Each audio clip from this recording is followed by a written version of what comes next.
우리 이 시간에는 함께 말씀 보도록 하겠습니다. 우리 마태복음 16장 22절, 23절입니다.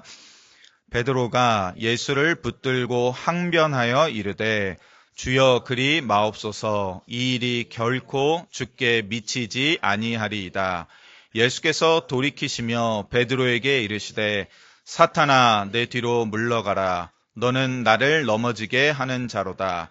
내가 하나님의 일을 생각하지 아니하고 도리어 사람의 일을 생각하는도다 하시고. 아멘. 사람 사이에서 우리가 늘상 관계를 맺으면서 살아가시잖아요. 그런데 사람 사이에서 이 관계를 맺다 보면 이 오해라는 게 생기게 되는데, 이 오해를 낳는 이유 중에 아마 가장 큰 이유를 뽑는다면 아마 말 때문이지 않을까, 그렇게 생각합니다. 집에 혹시 반려동물 키우시는 분들 계신가요? 반려동물이랑 막 사람처럼 대화하시는 분은 없으시죠? 우리가 반려동물을 끔찍히 사랑하는 이유는 아마 언어가 사람과 사람 사이에서 하듯이 그렇게 말과 말이 막 많이 만들어지지 않기 때문에 반려동물하고 오해가 생기는 일은 아주 매우 극히 드물죠. 그렇기 때문에 반려동물에 의해서 상처를 받는다거나 아니면 큰 실망을 겪는다거나 하는 일이 그렇게 없는 이유도 아마 이 말 때문이 아닌가, 그런 생각을 합니다.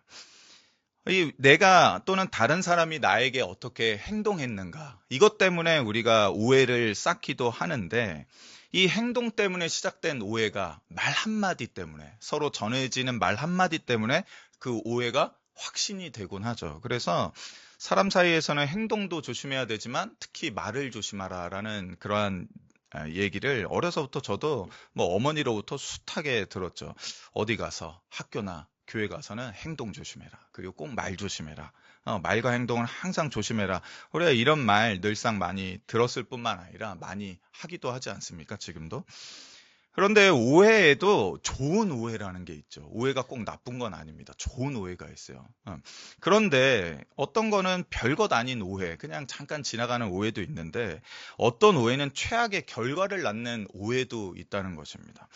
또한 안타깝게도 예수님의 말씀에 대해서 제자들조차도 때로 많은 오해를 갖고 들었다는 것을 우리는 알게 됩니다.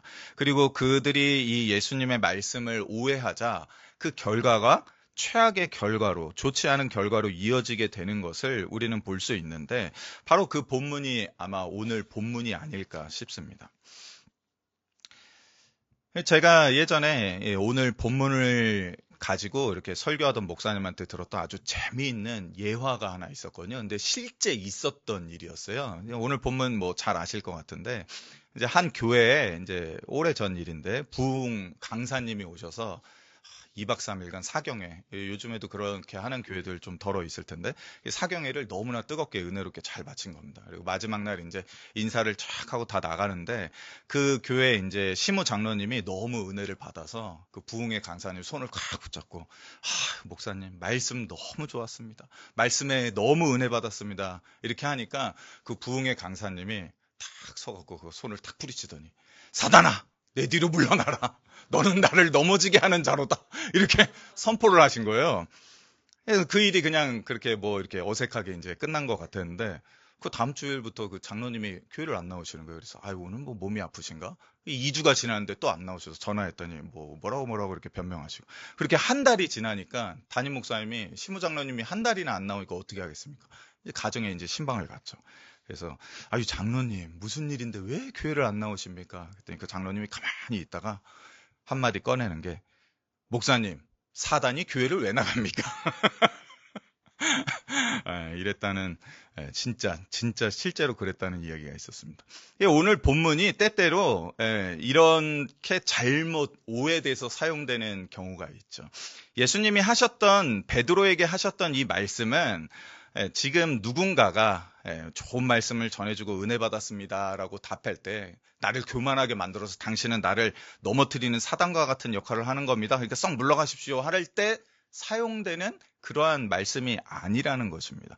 때때로 우리가 장난스럽게 뭐 그렇게 얘기할 때도 있죠. 그리스도인 간에 뭔가 일이 있을 때 나를 유혹하는 말을 할 때 사단아 물러가라 뭐 이렇게 농담처럼 말하는 경우도 있지만 오늘 본문이 우리에게 주시는 깊은 의미는 다른 데 있다는 것입니다. 예수님의 제자 가운데 가장 열심인 제자, 예수님을 가장 뜨겁게 사랑하는 제자로 우리가 손에 꼽으라면 아마 베드로를 꼽지 않겠습니까? 근데 이 수제자 베드로가 오늘 본문에서 예수님께 항변하며 말하는 장면이 나오는데 22절 우리가 읽었던 내용인데 베드로가 예수를 붙들고 항변하여 이르되 주여 그리 마옵소서 이 일이 결코 주께 미치지 아니하리이다 이렇게 말합니다. 근데 이 전에 예수님께서 어떤 말씀을 하셨냐면 예수님께서 예루살렘에 이제 올라갈 건데 나는 이 예루살렘에 있는 많은 장로들과 대제사장들과 서기관들에게 붙잡혀서 수없이 상상할 수 없는 고난을 받을 뿐만 아니라 결국엔 나는 목숨을 잃을 것이다. 이렇게 말씀하셨습니다. 그러나 단서를 붙였죠. 그러나 3일 만에 살아날 것이다. 근데 베드로는 부활이라는 것이 3일 만에 살아난다는 것이 무엇인지 아직 확실히 알지 못했습니다. 그러자 예수님이 고난받고 죽임당한다는 이 말씀을 하자 아니 이제 예루살렘에 올라가서 왕권을 차지하고 로마의 이 힘을 전복시키고 새로운 이스라엘 예루살렘을 세우실 줄 알았던 그 주님이 지금 고난받을 뿐만 아니라 죽는다고 하니까 이 내용이 너무나 암울하고 어둡고 상상할 수 없던 그가 그동안 3년 반 동안 열심히 예수를 따르면서 얻고자 했던 결과물과는 전혀 매치가 되지 않았다는 것입니다. 그렇기 때문에 주님에게 일어날 이 일에 대해서 베드로는 결코 이 일이 있어서는 안 됩니다라고 예수를 붙잡고 항변하면서 주여 그리 마옵소서 그런 말 하지 마세요 안 돼요라고 얘기하고 있는 것입니다. 그런 일이 벌어지지 않도록 나는 놔두지 않을 겁니다. 결단코 그런 일은 없을 것입니다. 그렇게 말하고 있습니다. 그런데 이 베드로가 이러한 반응을 보인 것은 예수님의 말씀, 이러한 말씀을 그가 심히 오해하였기 때문이죠. 오늘 본문을 보면 베드로가 예수를 붙들었다라고 번역됐는데 이 원래 붙들었다는 단어는 다른 성경에서는 영접하다 이런 단어거든요. 그러니까 굉장히 좋은 단어죠. 손님이 왔을 때 영접하거나 뭐 예수님을 영접한다 이런 뜻인데도 불구하고 한글 성경은 붙들다, 붙잡다 이런 번역으로 바꿨다는 것입니다. 근데 이러한 번역은 굉장히 아주 이 장면을 떠올리는 데 있어서 굉장히 잘 번역된 거죠. 만약에 베드로가 예수를 영접하여 항변하였다 이러면 이거 너무 어색하잖아요. 우리는 이 장면을 잘 상상할 수 있는데 이게 뭐냐면 예수님의 두 어깨를 탁 잡는 베드로. 예수님 그러시면 안 돼. 일로 좀 잠깐 와보세요. 막 끌고 가면서 절대 그런 일이 일어나게 내가 놔두지 않을 겁니다. 하는 그러한 이 베드로의 아주 격정적인 성격을 잘 드러내도록 번역을 잘 하였죠. 그런데 베드로가 이처럼 예수님을 붙잡으면서 항변하면서 침을 튀기면서 이렇게 격정적으로 반응하는 것은 예수님이 지금 말씀하신 바가 하나님의 이름을 모르고 사람의 일로서만 오해하였기 때문입니다. 바로 전 본문에서 베드로는 자신의 스승이신 예수님에 대해서 아주 귀한 고백을 남겼습니다. 우리가 너무나 잘 알고 있는, 우리조차도 그렇게 고백하고 있는 마태복음 16장 16절에 기록되어 있는 주님은 그리스도이십니다. 메시아이십니다. 우리의 구원자이십니다. 살아계신 하나님의 독생한 유일한 아들이십니다. 그래서 이 기초 위에, 이 반석 위에 예수님은 친히 자신의 교회를 세우도록 명하셨지 않습니까? 즉 그리스도께서 살아계신 하나님의 아들이신 분께서 즉 지금 우리가 하나님을 섬기며 메시아를 간절히 기다리고 있는데 그러한 예수님께서 장로들과 대제사장들 즉 유대인의 메시아로 오셨으니 당연히 그들로부터 환영을 받고 존경을 받으면서 예루살렘에서 새로운 통치를 시작하셔야 되는데 그것이 마땅한데 아니 오히려 저 예루살렘 성에 들어갔을 때 잡혀서 고난받고 심지어 죽는다고요? 베드로는 이것이 도무지 있을 수 없는 일이라고 여겼다는 거죠. 그런데 주님께서는 그러한 베드로에게 분명히 이렇게 말씀하십니다. 네가 지금 하는 말은 네가 지금 오해해서 내뱉는 이 말은 하나님의 일은 생각하지 아니하고 사람의 일을 생각하는 것인데 그것은 곧 마치 사탄의 유혹에 빠져 넘어지는 것과도 같다. 이렇게 말씀하시는 본문이 바로 오늘 말씀입니다. 이 부분을 우리가 기억해야 하죠. 우리는 이전에 오늘 그 예배 중간에 읽었던 마태복음 4장 본문의 사건을 알고 있습니다. 예수님께서는 그의 공생의 사역을 시작하기 전에 40일을 밤낮 금식하셨습니다. 그러니까 온전히 굶으셨죠. 아무것도 먹지 않은 줄이신 상태에서 40일의 금식을 마치고 편안하게 이제 사역을 시작한 거 아니라 그 40일의 금식을 마쳤을 때 가장 극악의 상태에 있을 때 예수님이 시험 당하는 자로부터 3번에 걸쳐서 시험을 당하는 그 유혹을 당하는 본문을 우리가 잘 알고 있습니다. 그런데 예수님은 그 극악의 상황 가운데에서도 그 3번의 시험하는 자, 그 유혹으로부터 단 한 번을 흔들렸다거나 좀 그래 볼까? 그래 난 그 정도 해도 되지 않을까? 라는 생각을 품었다거나 하지 않으셨다는 것을 우리는 본문을 통해 알고 있습니다. 그러니 이 정도의 시험을 이기신 분이라면 그 어떠한 시험과 유혹으로도 예수님을 흔든다는 것은 정말 불가능한 것 아닐까요? 예수님이 무슨 우리와 같아서 조금의 유혹에 그냥 흔들려 버리신다? 그런 건 상상할 수가 없다는 것입니다. 그럼에도 예수님께서는 자신의 아끼는 제자 베드로의 주님, 이런 일이 주님께 결코 미치지 아니할 것입니다. 제가 그렇게 놔두지 않을게요. 라고 항변하는 이 짧은 호소에 예수님이 마치 사탄의 시험 가운데에서 심히 흔들려서 그것도 넘어지기까지 하시는 분이라 이건 좀 넌센스인 거죠. 아니 이전에 40일의 금식 가운데 3번의 그 유혹도 단 한 번도 흔들리지 않고 하나님의 말씀으로 다 이겨내신 그 예수님께서 아니 지금 베드로가 고작해야 예수님 그런 일이 일어나면 안 돼요 라고 말하는 그 한마디에 흔들리며 넘어지기까지 한다? 이거 좀 이상하지 않습니까? 그런데 우리는 여기에서 바로 주님과 베드로의 관계가 어떠한 관계인지를 생각해 보게 되는 것이죠.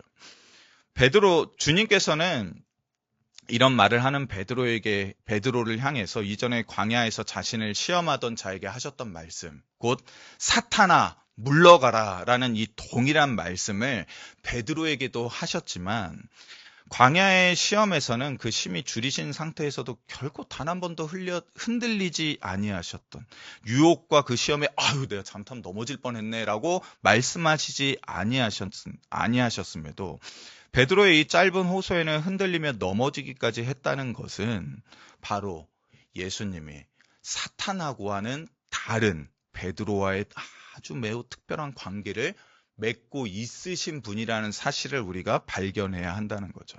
우리 자신의 삶도 한번 돌아보시면 아실 것입니다. 나와 어떠한 사람 간의 관계가 어떠할 때 우리가 그 사람의 말에 흔들리게 되고 이것이 시험이고 유혹임에도 불구하고 때때로 한번 그렇게 해볼까 넘어가게 됩니까? 어떠한 관계일 때 그러죠? 길 가던 사람이 알지도 못하는 길 가던 사람이 아무리 번듯하게 차려입고 잘생기고 이쁘다 하더라도 와서 제가 부자 만들어 드릴게요. 저한테 1,000만 원만 투자해 보세요. 제가 내일 당장 1억 갖다 드릴게요. 한다고 해서 계좌이체 1,000만 원 해주는 사람이 있습니까?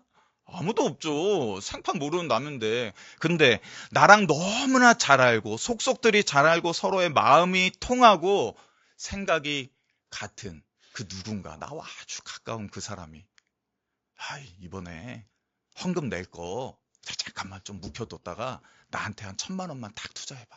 그럼 내가 한 달 뒤에 1,100만 원 만들어줄게. 내가 아주 좋은 걸 발견했어. 이것 좀 해봐.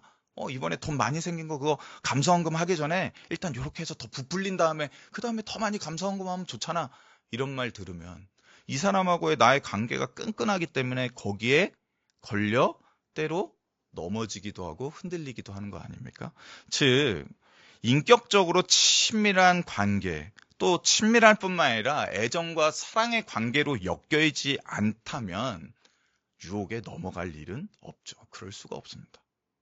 우리 자신의 문제만을 가지고 유혹에 대부분 안 넘어가시잖아요. 그렇죠? 이 정도 신앙생활 하신 분이라면 나 자신의 문제만으로 유혹에 넘어갑니까? 아니요. 그렇지 않습니다. 단호하게 거절하죠. 노라고 얘기하죠.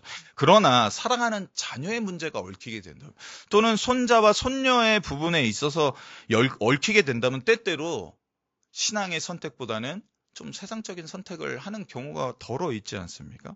즉, 주님께서는 사탄과는 어떠한 관계도 맺고 있지 않으신 분이기에 사탄이 무엇을 준다고 유혹한다 한들, 온 천하를 다 준다고 한들 예수님은 단 하나도 흔들리시지 아니하는 분이십니다. 그러나 베드로와는 달랐다는 거죠. 베드로가 그냥 한마디, 주님 안 돼요 라는 이 한마디에 예수님은 그 몸이 흔들린 게 아니라 그 마음이 심히 흔들려서 그래, 그냥 베드로 데리고 그냥 계속 제자 이끌면서 일평생 베드로가 잘 성장하는 거 보면서 그렇게 사역을 마칠까? 그런 생각이 들었다는 것입니다. 그래, 죽으러 가지 말고 예루살렘에 가지 말고 이 제자들 성령 충만하게 만들어서 12제자들 바로 세워서 12교회, 120교회, 1200교회 세워나가는 데까지 내가 좀 더 있어 볼까? 1년만 더, 한 주만 더. 그렇게 예수님은 흔들렸다는 것입니다.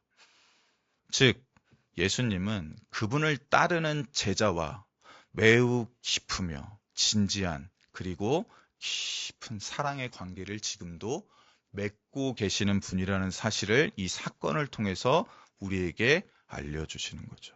베드로는 그것의 대표 인물로 오늘 나오는 것입니다.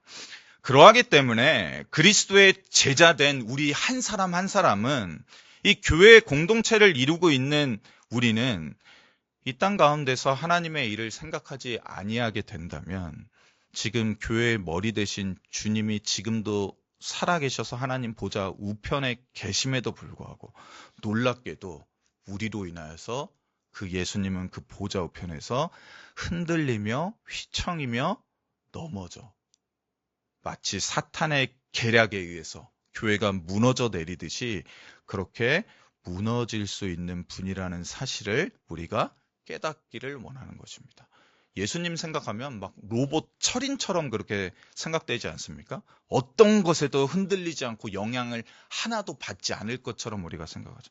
그러나 우리는 잘 압니다. 예수님이 이 땅 가운데 온전한 사람으로 인격으로 오셔서 우리와 같이 모든 어려움을 체험하시고 지금도 그 부활로서 하나님 우편에 계시는데 그분은 인간을 초월한 완전한 신이시면서 동시에 우리와 동일한 완전한 사람으로서 거기에 계시다는 것입니다. 그러니 우리는 예수님께서 오늘 베드로에게 하셨던 이 말씀을 다시 한번 꼼꼼히 돌아봐야 되는 거죠. 예수님은 이렇게 말씀하셨습니다. 예수께서 돌이키시며 베드로에게 이르시되 네가 하나님의 일을 생각하지 아니하고 도리어 사람의 일을 생각하는도다. 주님께서는 이렇게 말씀하지 않았다는 것입니다. 네가 지금 하나님의 일을 생각해야 되는데 사탄이나 할 생각을 하는구나. 이렇게 말씀하지 않았다는 것입니다. 네가 지금 하나님의 일이 아니라 거짓의 일을 생각하는구나 라고 말씀하지 않았다는 것입니다. 네가 지금 하나님의 일이 아니라 속이는 일을 지금 생각하고 있구나. 즉, 저 가룟 유다와 같이 속으로는 딴 맘을 먹고 있으면서 겉으로만 입술로만 번지르르하게 나를 위하는 척 하는구나. 그러면 안 된다라고 말씀하신 게 아니라 네가 지금 하나님의 일이 아니라 사람의 일을 생각하는구나. 근데 하나님의 일이 아니라 사람의 일만을 생각하는 것이 곧 사탄이 역사하며 일하는 방식과도 같은 것이다라고 우리에게 알려주십니다. 근데 생각해 보십시오. 사람의 일이라는 게 꼭 나쁜 것입니까? 우리 이 땅 가운데 사람의 일을 많이 하면서 살아가잖아요. 아니 우리가 무당을 찾아가서 점을 봐달라고 한다거나 우리의 자녀의 이러한 배우자를 어디서 찾아야 될지 좀 알려달라고 무당을 찾아가는 것도 아니고 집안에 나쁜 일이 계속 일어나고 하니까 우리 조상신에 어떤 문제가 있는지 굿 좀 해주세요. 부적 좀 써주세요라고 하는 게 아니라 사람 사는 세상이 다 비슷비슷하지 않습니까? 그러니까 세상의 이치를 따라서 일에 되고 안 되고를 우리 나름대로 각자 다 판단할 수 있잖아요. 인생의 경험이 그만큼 있으니까. 그런데 그 사람의 일을 사람의 일처럼 생각하여서 판단하며 결정하여서 그것을 추구해 나가는 게 그렇게 끔찍하며 나쁜 행동입니까? 아니라고 생각하잖아요. 그렇죠. 그런데 아마도 현대 기독교가 마주하고 있는 가장 큰 어려움 가운데 하나가 이러한 질문들에 대해서 단호하게 답하지 못하는 부분이 아닐까 싶습니다. 주님께서는 분명히 말씀하십니다. 하나님의 일을 생각하지 않고 사람의 일로서만 행하는 모든 것이 지금 나를 힘들게 한다라고 말씀하고 있는 것입니다. 주님께서는 세상 그 무엇, 세상이 아무리 가치 있다고 여기는 그것이 얼마나 큰 것인지, 얼마나 탐낼 만한 것인지 전혀 상관하지 않고 오직 하나 우리교회 한 성도 한 성도가 어떻게 생각하고 판단하며 어떻게 일을 처리하는가에 예수님은 가장 큰 영향을 받으시는 분이심을 오늘 본문을 통해서 우리에게 알려주십니다. 그래서 우리가 아무리 작은 일에도 하나님을 제외하고 하나님의 일로서 생각하지 않고 사람의 일로서만 생각하여서 그것을 그냥 쉽게 결정하고 추구해 나가고 처리해 버릴 때 예수님은 이 때문에 가장 견디기 어려워하신다고 오늘 우리에게 말씀해 주고 계시는 것입니다. 누가 예수님께 이토록 영향을 줄 수 있다고 생각하셨나요? 순복음교회 정도 돼야지, 성도가 한 70만 명 정도 돼야지, 또는 최소한 한국교회를 대표하는 사랑의 교회나 지구촌 교회 정도 돼야지 예수님께 영향을 미쳤지. 우리 같은 교회는 아니야 라고 그렇게 혹시 오해하셨나요? 아니요. 예수님은 지금 하남 우리 교회로 인해서 가장 큰 영향을 받고 있답니다.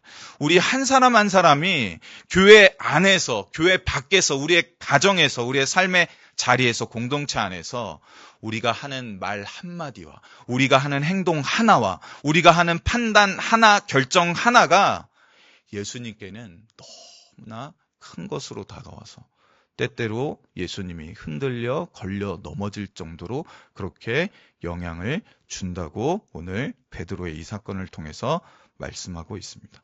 그러니 예수님께서는 하남 우리 교회가 하는 모든 일이 사람의 일을 뛰어넘어서 하나님의 일로 온전히 나아가기를 원하시는 거죠. 그것을 무엇보다 간절히 바라시는 것입니다. 그리스도, 하나님의 아들이신 예수께서 로마를 굴복시키셨으면 너무나 좋겠죠. 로마를 전복시키시고 이스라엘을 새로운 나라로 시작하시면 너무나 좋겠죠. 그러나 예수님은 말씀하십니다. 모든 것을 제로로 만들어버리는 이 고난과 죽음의 선택이 오히려 로마를 뒤엎고 예루살렘을 재건하고 그 땅에 하나님의 왕국을 지금 당장 실현하는 것보다 더 큰 하나님의 일이다라고 말씀하십니다. 그것을 통해서 우리는 깨닫게 되죠. 이 땅 가운데 손해를 보지 않는 것, 생명을 담보받는 것, 재산을 보존하고 유지하는 것이 아니라 하나님의 일이라는 건 결국 예수님께서 이 땅에 보여주셨다. 즉 진정한 하늘의 미랄이 되어서 이 땅 가운데 심겨져 썩어 죽어 없어지는 것이 하나님의 일이구나. 그것이 결코 제로가 아니구나. 그것을 통하여서 하나님은, 예수님은 30배, 60배, 100배의 결실을 맺는 데까지 우리를 이끌어 가시는구나를 깨닫게 되는 것입니다. 그러니 우리가 이 땅 가운데 할 일은 하나인 거죠. 우리 교회 잘 지켜나가는 거, 그거 너무나 중요합니다. 우리 예배당 잘 지키는 거, 우리 교회의 헌금을 잘 지키는 거, 그거 너무나 중요하죠. 하지만 그러한 것을 지키기 위한 결정보다 더 큰 것은 이 땅 가운데 우리가 참으로 하나님의 이 일을 위하여 무엇을 할 것인가가 우리에게 더 중요하다는 것입니다.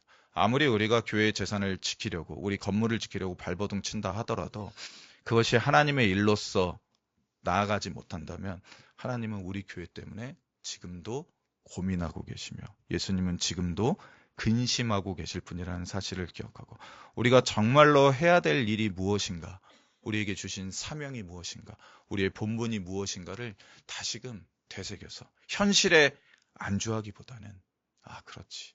예수님이 지금 나의 이 삶 하나하나에 영향받고 계시는데 내가 다시금 예수님을 처음으로 뜨겁게 사랑했던 그 사랑을 회복하여서 오늘 나의 모든 행동과 우리의 선택과 우리의 결정의 모든 이유가 하나님의 일을 이루고 싶습니다로 나아가도록 우리의 마음을 모아주셨으면 좋겠습니다. 그러한 일에 부름받기 위해서 저도 여기 왔다고 생각합니다. 제가 이런 말씀드리기 죄송하지만 미국에 갈 때만 해도 대단한 목사가 되기 일을 꿈꾸고 갔어요. 그렇잖아요. 미국에 괜히 갑니까? 제가 공부 뭐 다 마치고 이제 할 것도 없는데 미국 가서 제가 뭐 공부를 더 하려고 영어 배우려고 간 것도 아니고 미국에 가면 그래도 더 알아주는 목사가 되겠지. 더 좋은 교회로 갈 수 있겠지. 좀 더 큰 교회에서 불러주겠지 하는 그런 바람을 가지고 미국 길에 올랐겠지 않습니까? 이 생활을 다 줬고 그러나 하나님이 겸손의 자리로 낮은 자리로 작은 자리로 그래서 그곳에서 한 알이 밀알이 되어서 죽는 자리로 나를 부르셨구나를 다시금 깨달았습니다. 제가 맨 처음 신학교 들어갔을 때 가졌던 그 마음을 다시금 불러주시더라고요. 그래, 하나님이 나를 쓰시고자 한다면 그것이 어디든 하나님의 부름받은 곳이다. 작고 크고가 문제가 아니라 내가 정말로 사람의 일을 도모하려는 게 아니라 하나님의 일을 하기 위해서 부름받았다면 나는 그곳이 어디라도 가겠나이다 하는 그런 마음으로 왔습니다. 그래서 우리 이러한 하나님의 미랄이 되는 우리 하나님 우리 교회가 돼서 이 지역사회와 우리의 삶의 영역들, 우리가 속해 있는 가정, 공동체를 멋지게 책임지고 세워나가는 그러한 교회 되기 원합니다. 주를 예배하게